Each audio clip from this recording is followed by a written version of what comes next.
live, and it is a 10 past 10 on a Friday, a beautiful Friday, very windy though, and we're here with Kate Richardson having another discussion.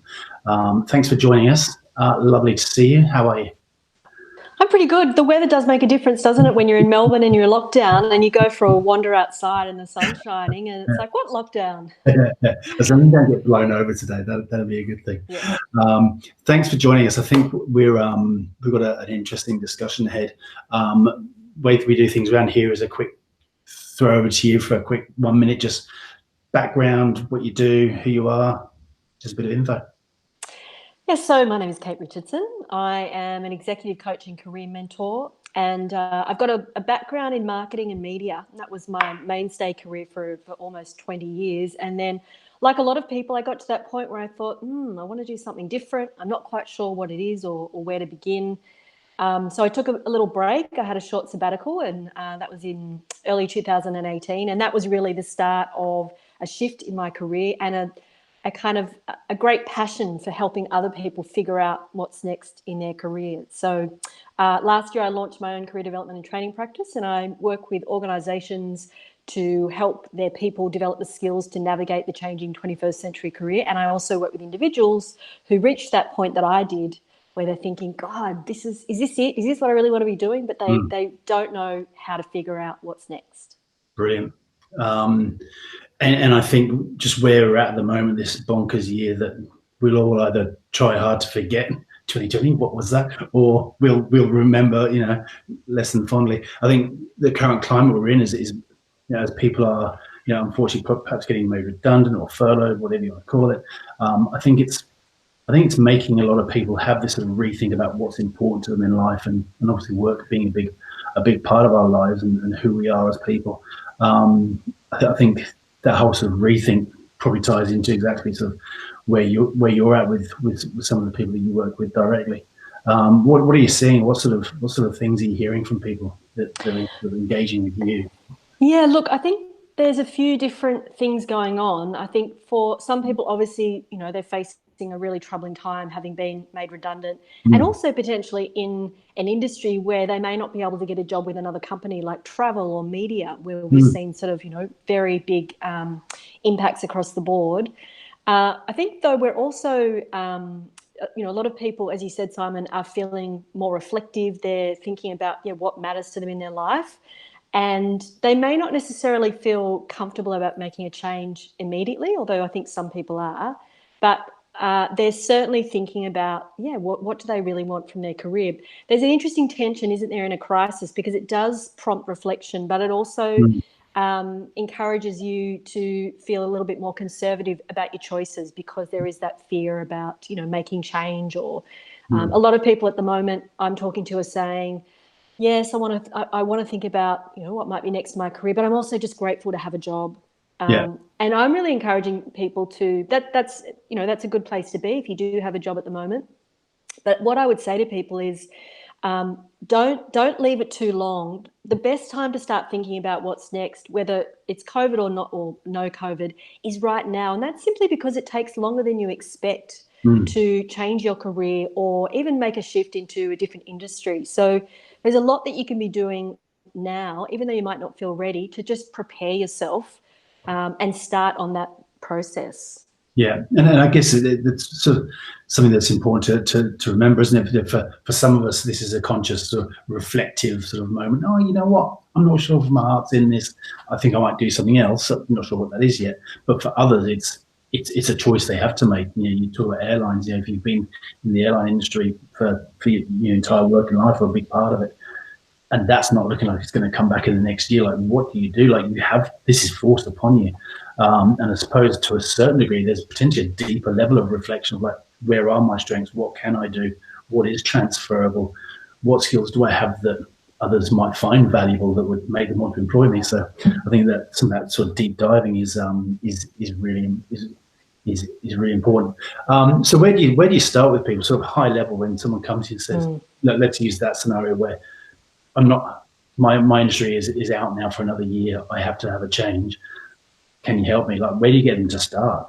I think first, just back to your point, it's important to recognise that work is very deeply connected to our identity. So when you experience some kind of dislocation, whether it's, a bad experience in a job or being made redundant, that really strikes at the heart of who you are. And if you've been an airline pilot, as you say, for the last 20 years, the thought of moving away from that can feel very daunting because it's where your network is, your knowledge, your skills, experience. It really forms a really big part of who you are. So that's why, yes, there are people being forced to make those changes right now, and that's very confronting. But it's also that reason is also behind why a lot of people think about changing their career, but they don't actually ever get started because it simply feels too overwhelming, and it represents a rupture with who they've been. So where I start, there's kind of two parts to it. The first part is getting really clear on what your values and strengths are. And the values are what you think is important. And you might say, Kate, that sounds a bit lofty. Shouldn't I just be getting on and, figuring out a job? But, that to me, it's a really fundamental starting point because it can help you find work that is really motivating and meaningful for yourself. It can help you make better decisions about the company you might join or the industry you might move in.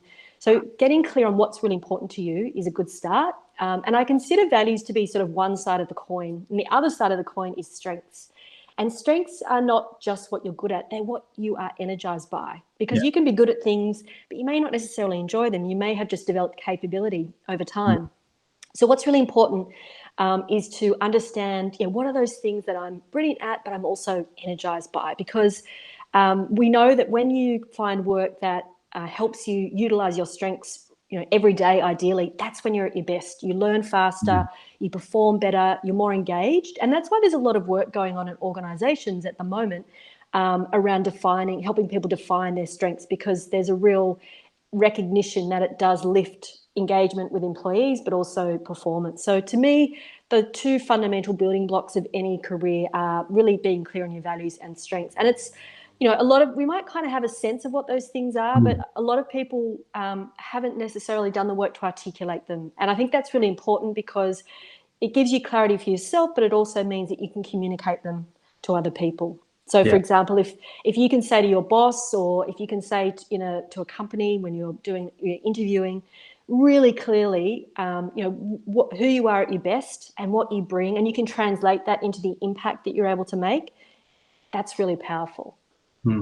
It's interesting the reasoning of why someone gets energized about something.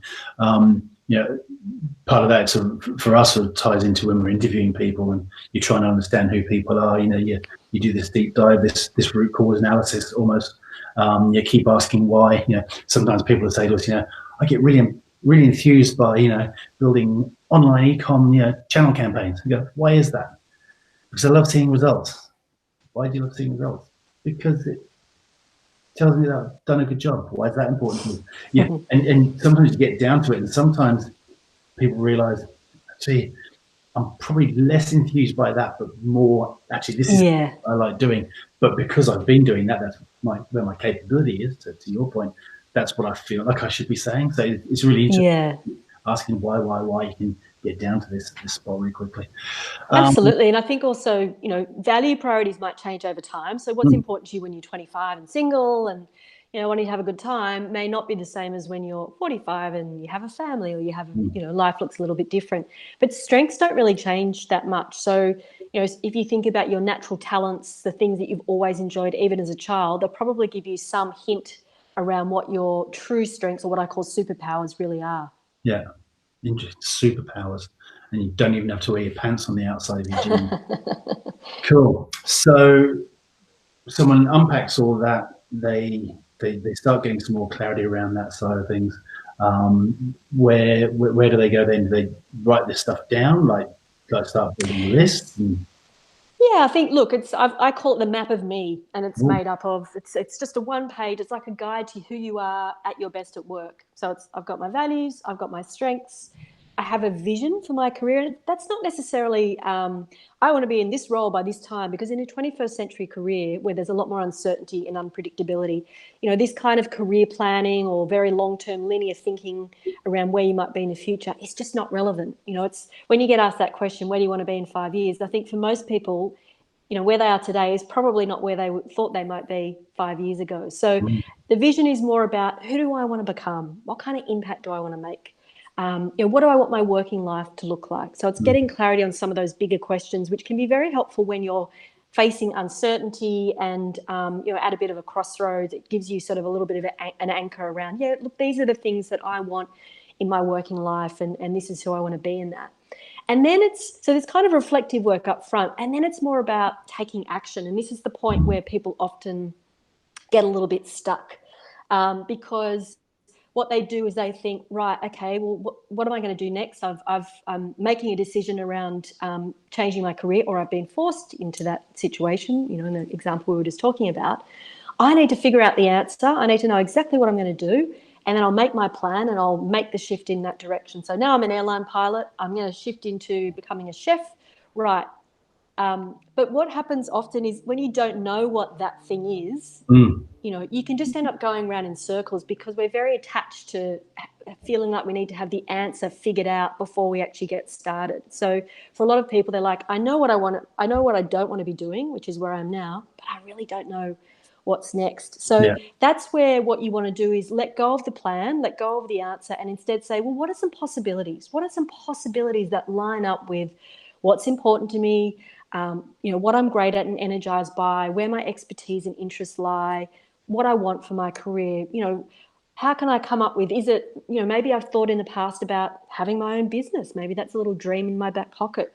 Maybe I've always been curious about, the technology industry, and I'd like to learn a little bit more about, where I might fit in that world. So it's really about saying, what are a handful of possibilities, which can be quite liberating. So as I said, forget the answer, identify a few possibilities, because then what you can do is actually explore and test them. And that's really how you figure out what the right next step is for you. So when I say explore and test, I mean two things. I mean, have conversations with people. You've got to diversify that network, because the network that you have now is based on who you are now, the jobs you've had, the companies you've worked at. So you need to meet new people who can open doors for you, who can help you understand how you might progress in a particular direction. And also, you just need to be able to see people who are aspiring what you might aspire to do. So you build your confidence in what's possible.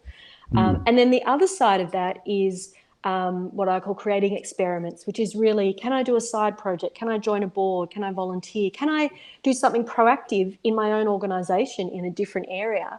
Anything that gives you direct insight and experience, of a job or a career path, because otherwise a job or a career is really just a vague idea.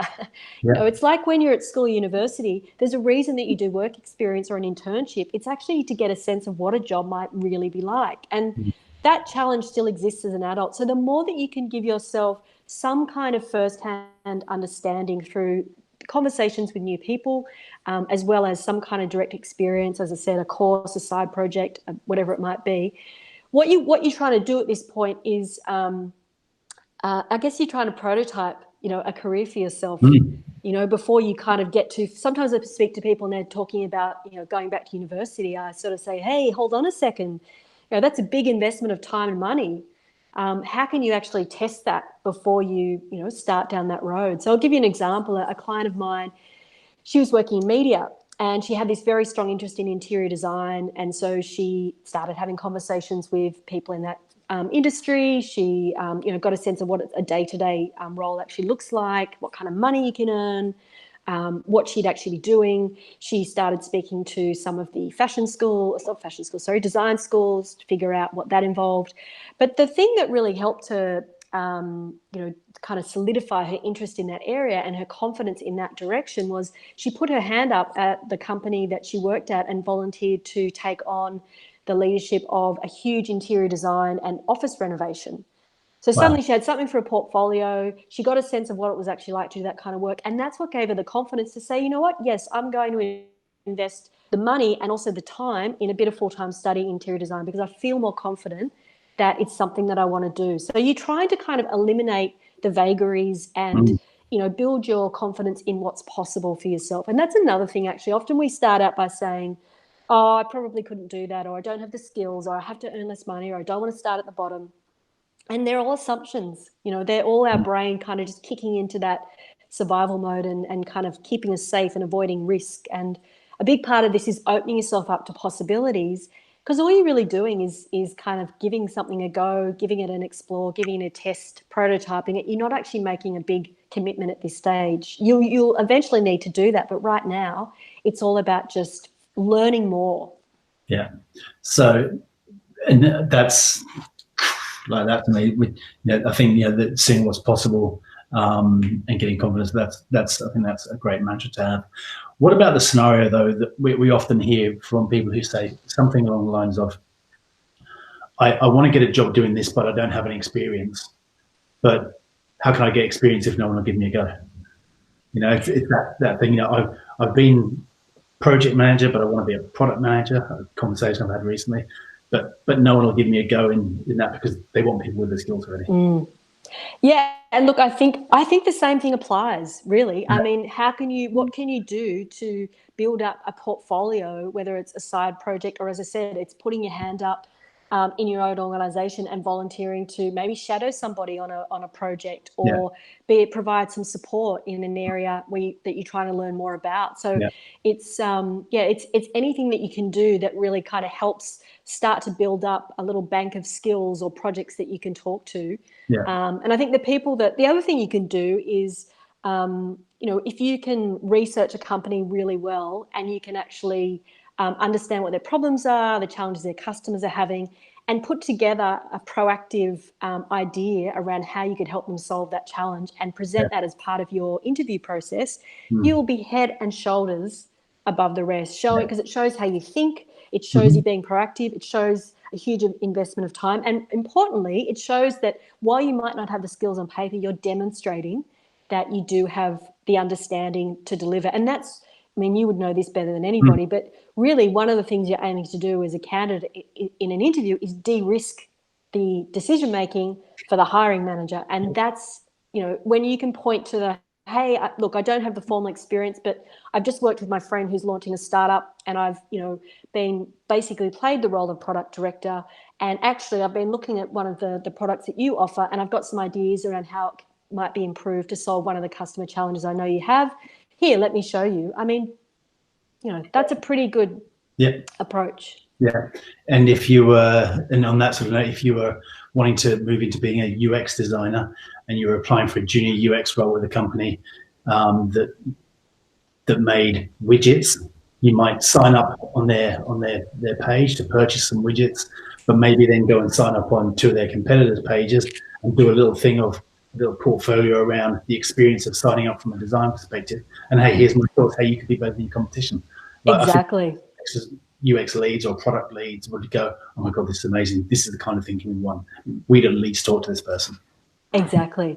I've been working with someone, and she's a senior manager in a large tech company, working more as in a producing role, and she wants to move across to UX. But her first point was, oh, look, I'm probably going to have to start again. And I think what she's learning through this process I'm talking about is that a lot of the skills that she has are actually quite transferable. Yes, she needs to, she's looking at doing some formal study through General Assembly. She's looking at how she can, as we've just been talking about, maybe add a side project or something to her skills basket. But I think sometimes we do make assumptions around the skills that we don't have, and we fail to recognise that there's a lot in what we do have that we can bring to our the role or the shift that we're seeking to make, but we just don't realise it. And I think that's where talking to people is really important. So another person I was working with recently, she was working in operations in a digital agency. She's now made the transition to a change manager role in a big bank. And what she discovered through this process is that, yes, she actually had a lot of the skills, which was great. She found out where she had gaps, so she immediately went out and did some study. There was a course that she knew she needed to do and be accredited in if she was to make the move. She did that. So it was it's kind of this iterative process of talking to people, building your skills, doing small projects, demonstrating that you have what it takes to succeed in that role that will help you make that move. So, I mean, I think a lot of what you're talking about is people being proactive about it, isn't it? You as the individual have got to make it happen. There's no one. Right. There's no one waking up today saying we're not going to talk to that person just because they don't have this and this and this. but if you can demonstrate all the reasons why they should talk to you, but by owning it, then you're halfway there. The other thing too, Simon, as you know, is only about 2% of interviews arise out of the online job application process. So, if you're simply applying for jobs through the usual channels, then you're going to find it pretty, challenging, especially in a climate like this. And then when you hear those heartbreaking stories of people having applied for 100 or 200 jobs and barely getting a response, and it's I think that whole model is very questionable and unhelpful. But I think that's where, building that network, putting yourself forward, as you just said, making it happen for yourself, finding ways to get in front of people, get people's attention, show what you can do is what is going to get you, to an interview. Because at the moment, if you just do what everybody else is doing, you're going to be unlikely. You're going to end up in the 98% of people that don't get an interview. Agreed. Hey, do you think that going back to your comment earlier, with your person who sort of went, I'm probably going to have to take a step back.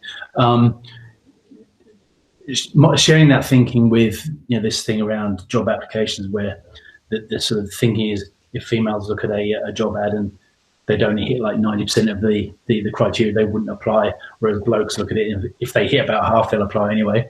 Do you think that with that thinking in mind, do you think that females are more reserved about what is and isn't possible, and males are a bit more gung ho and I'm just going to do this anyway, and damn the consequences, like less considered? I definitely. I mean, that is absolutely true.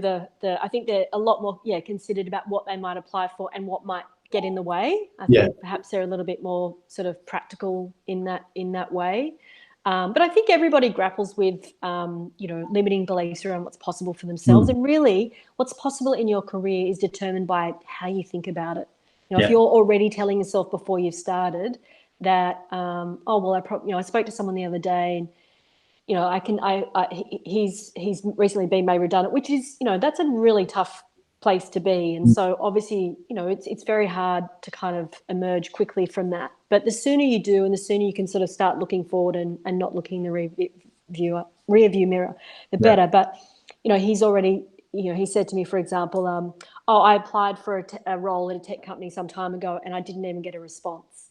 And look, that's going to happen, but you got to do it again and again. You got to find a different way, because you know what, maybe it doesn't happen the second or third time, but it's going to happen on the fourth time. So you can't give up at the first hurdle. And I think particularly in a market like this one, you've got to be resilient. You've got to keep going. You've also got to kind of know when to take a break and step back and refresh and exercise self-care. That's really, really important, particularly if you are, if you have experienced losing a job, which, as we've talked about, is a really tough thing to go through. However, you've got to kind of build that muscle to just face those kind of mini rejections along the way, because you will get something, and the more you learn from those experiences, the stronger you'll be, the better your pitch will be, and you will get something eventually. I mean, it's as harsh as it sounds, it's kind of that thing of the world's not sitting here waiting to give you a break. You kind of got to own it.